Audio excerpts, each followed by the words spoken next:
आप सभी को राधे राधे।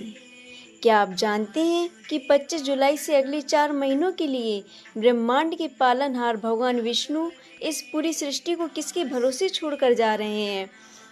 एक ऐसा वचन जिसने माता लक्ष्मी को रुला दिया और 4 पवित्र महीनों का वो गुप्त रहस्य जो आपके जीवन की हर संकट को मिटा सकता है। स्कंद और पद्म पुराण से ली गई चातुर्मास की संपूर्ण दिव्य कथा और नियम अंत तक जरूर देखें। प्रिय मित्रों, धर्म और आस्था के इस पावन मंच पर आप सभी का हृदय से स्वागत है। आज हम सनातन धर्म के उस सबसे रहस्यमयी और ऊर्जावान कालखंड की यात्रा पर निकल रहे हैं जिसे हम चातुर्मास कहते हैं। वर्ष 2026 में यह पवित्र समय 25 जुलाई से शुरू होकर 24 नवंबर तक रहने वाला है।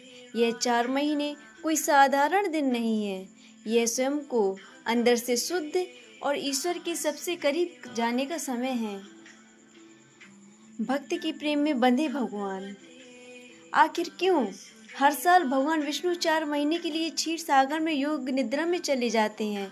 इसके पीछे पद्म पुराण में वर्णित प्रेम, त्याग और अटूट भक्ति की एक मर्मस्पर्शी कथा है।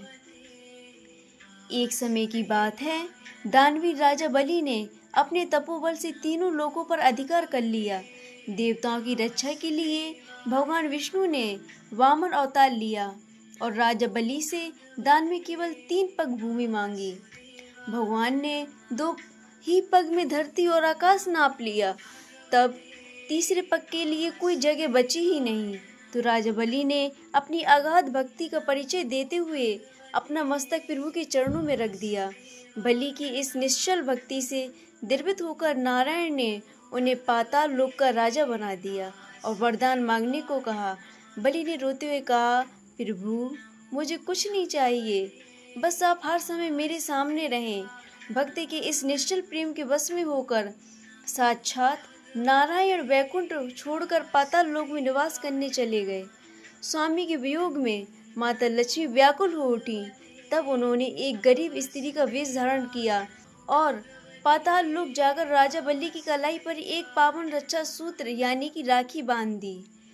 तब बलि ने बदले में कुछ देने का वचन दिया, तो माता लक्ष्मी अपने असली रूप में आ गईं और रोते हुए अपने सुहाग यानी कि भगवान विष्णु को मांग लिया। राजा बलि ने बहुत ही खुशी से अपनी बहन की इच्छा पूरी की, परंतु भगवान विष्णु अपने उस परम भक्त को भी निराश नहीं करना चाहते थे। इसलिए उन्होंने वचन दिया कि वे हर साल आषाढ़ शुक्ल एकादशी से कार्तिक शुक्ल एकादशी तक पाताल लोक में बलि के घर निवास करेंगे और योग निद्रा में रहेंगे। जब महादेव बने सृष्टि के नियंता यानी कि संचालक, जब जगत के पालनहार पाताल चले जाते हैं, तब इस पूरी सृष्टि के संचालन का कार्यभार देवों के देव महादेव संभालते हैं, हमारे भोले बाबा। शिव पुराण की रुद्र संहिता और कोटि रुद्र संहिता गवाह है कि इन 4 महीनों में भगवान शिव भी इस ब्रह्मांड के रचयिता, रक्षक और संचालक होते हैं। इसलिए चातुर्मास में शिव और हरि की संयुक्त कृपा बरसती है। आइए जानते हैं 4 महीनों का दिव्य क्रम और उनका महत्व। इस अवधि में आने वाले 4 महीनों का अपना एक अलग गहरा आध्यात्मिक और वैज्ञानिक महत्व है। श्रावण मास। सबसे पहला है श्रावण मास। यह चातुर्मास का पहला और महादेव का सबसे प्रिय महीना है।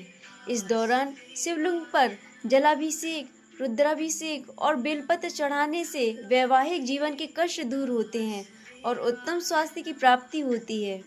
दूसरा है भाद्रपद मास।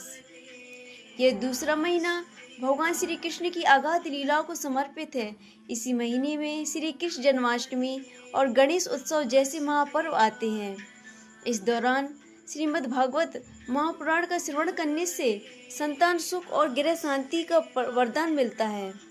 तीसरा है आश्विन मास, जिसे हम कहते हैं क्वार। यह तीसरा महीना शक्ति की साधना का है। इसमें पितृपक्ष के दौरान हम अपने पूर्वजों का तर्पण करते हैं और शारदीय नवरात्रि में माँ दुर्गा के 9 रूपों की भक्ति करते हैं। यह काल जीवन में विजय और मानसिक शक्ति प्रदान करता है। चौथा है कार्तिक मास। यह चातुर्मास का अंतिम और सबसे चमत्कारी महीना है। इसमें दीपावली और तुलसी विवाह जैसे उत्सव मनाए जाते हैं। इसी महीने की देव उठनी एकादशी को भगवान विष्णु जागते हैं, जिसके बाद पृथ्वी पर पुनः सभी शुभ और मांगलिक कार्य शुरू हो जाते हैं। आइए जानते हैं चातुर्मास के कड़े नियम और वर्जित चीजें। स्कंद पुराण के ब्रह्मखंड और नागर खंड में स्पष्ट लिखा है कि जो मनुष्य बिना नियमों के चौमासा यानी कि चतुर्मास बिताता है वह घोर अज्ञानता में जीता है। इस दौरान एक दंडी स्वामी से लेकर साधारण गृहस्थ तक सभी के लिए नियमों का पालन अनिवार्य है। एक चातुर्मास व्रत का फल 1000 अश्वमेध यज्ञ के बराबर होता है। आइए जानते हैं खाद्य पदार्थों का त्याग और उनके वैज्ञानिक फल। नंबर 1 पर है गुड़ का त्याग। जो मनुष्य इन 4 महीनों में गुड़ छोड़ता है उसकी वाणी में मधुरता आती है। नंबर 2 पर है दही का त्याग।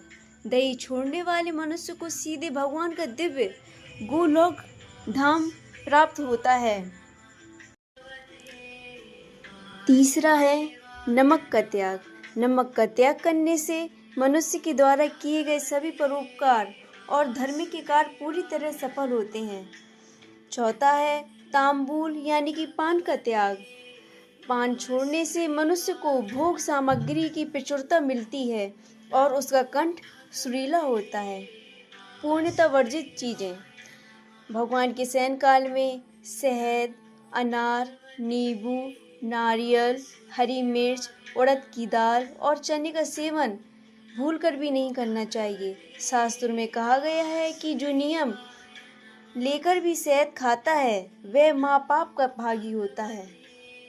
आइए जानते हैं आचरण और जीवन शैली की नियम।